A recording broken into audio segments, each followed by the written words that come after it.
Hello folks, this is NADA Report. Welcome back to the channel. It is now U.S. Central Time, Monday, April 6th, 2026. Today we are diving into one of the most explosive stories in American politics and national security right now. So buckle up, because this one says a lot about where the country is heading. Let me ask you a very simple question. How does someone enjoy the safety, stability, and opportunity of the United States while openly attacking the country that made that life possible? How does someone live under the protection of America, benefit from America's system, and then turn around and praise forces that stand against it? Because that is exactly why this story matters. According to multiple reports, relatives of the late Iranian commander Qasem Soleimani were living in the United States with lawful permanent resident status, and now, under the Trump administration, that status has reportedly been revoked, with federal authorities moving in to detain key individuals involved. That is not a small story. That is not routine paperwork. That is a signal, a very clear signal. The message is simple. If you are living in the United States while openly aligning yourself with rhetoric or causes that threaten American interests, this administration is no longer willing to look the other way. And honestly, a lot of Americans are going to look at this and say one thing: it is about time. Let us be honest about the bigger issue here. For years, the political class in Washington acted as if legal status in America was purely administrative, as if it had nothing to do with loyalty, judgment, or national interest. The attitude was simple. As long as the forms were filed, as long as the process was followed, the deeper questions did not matter.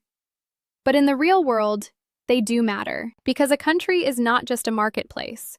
A country is not just a zip code.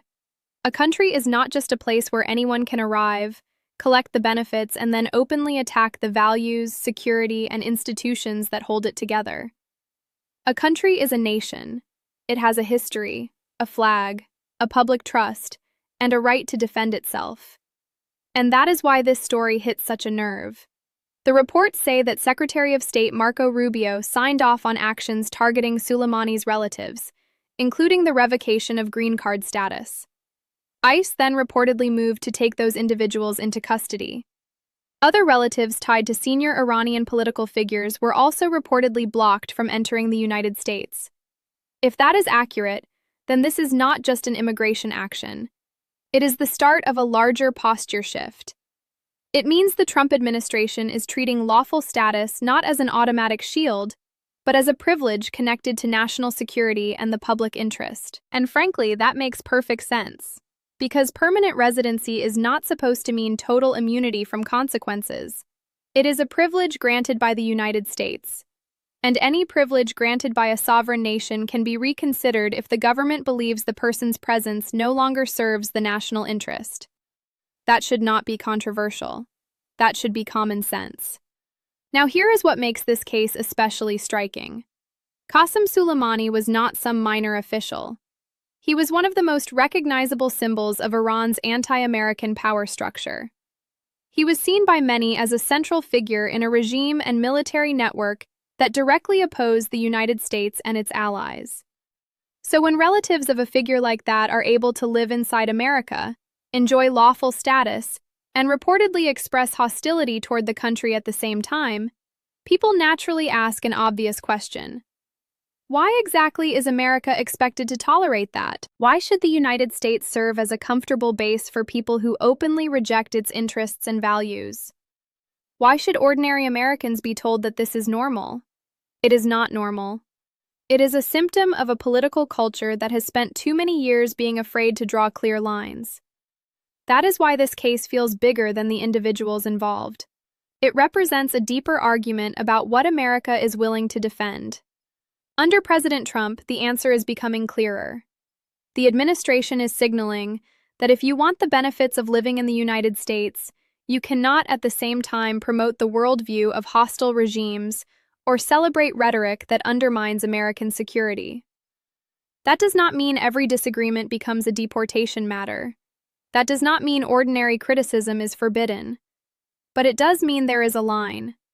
And this administration appears far more willing to enforce that line than previous ones were. That matters politically, and it matters culturally.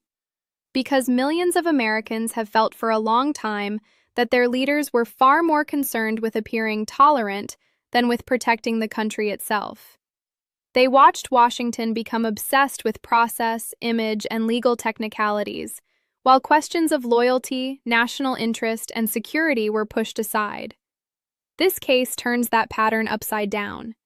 It says the government is once again willing to ask the uncomfortable question. If someone openly stands with hostile forces, why should that person continue enjoying the protection of the United States? That is not extremism. That is statecraft. That is what a serious country does. And yes, the media will try to blur the issue. They will say this is political theater. They will say the administration is trying to make an example out of people. They will say we should separate legal status from ideology. But that argument breaks down very quickly, because this is not just about opinions in the abstract. This is about the intersection of foreign influence, hostile political alignment, immigration privilege, and national security. No serious nation ignores that combination. No serious government shrugs at that combination. And no responsible administration should pretend those things are unrelated. In fact, this move may be aimed at several audiences at once. First, it sends a message abroad. To Iran and to other hostile regimes, it says the United States is paying attention not just to external threats, but also to who is being welcomed inside its borders and under what conditions. Second, it sends a message at home. It tells American voters that Trump intends to govern the way he campaigned, with a hard edge on sovereignty, borders, and national loyalty. And third, it sends a message to elites everywhere who have treated America as both a target and a backup plan. That era may be ending. For too long, the United States has attracted people who condemn it in public while relying on it in private. They criticize its history, mock its values, and dismiss its institutions. Yet they still want access to its security, its economy, and its legal protections. That contradiction is not sustainable forever. At some point, a nation has to decide whether it is serious about itself. That is why this story feels like a turning point. It suggests that America may be entering a more direct phase, one in which legal status is no longer viewed as isolated from broader questions of allegiance and public safety. And whether people like it or not, that shift was probably inevitable. The world is more dangerous. Foreign influence is more complex. Ideological conflict is sharper. And the United States is under growing pressure to decide whether it will act like a nation with boundaries or just a system with open access and no memory. Trump's answer is clear. America comes first, not hostile networks, not foreign-connected activists, not people who want the privilege of being here without any respect for the country itself. That position will upset a lot of people in the political class, because the political class got very comfortable with moral confusion. It got very comfortable with treating patriotism as suspicious and national self-respect as somehow impolite. But outside Washington, outside the think tanks, outside the press bubble, many ordinary people hear this story and understand it immediately. They understand that a country has the right to decide who gets to stay. They understand that lawful status is not a blank check.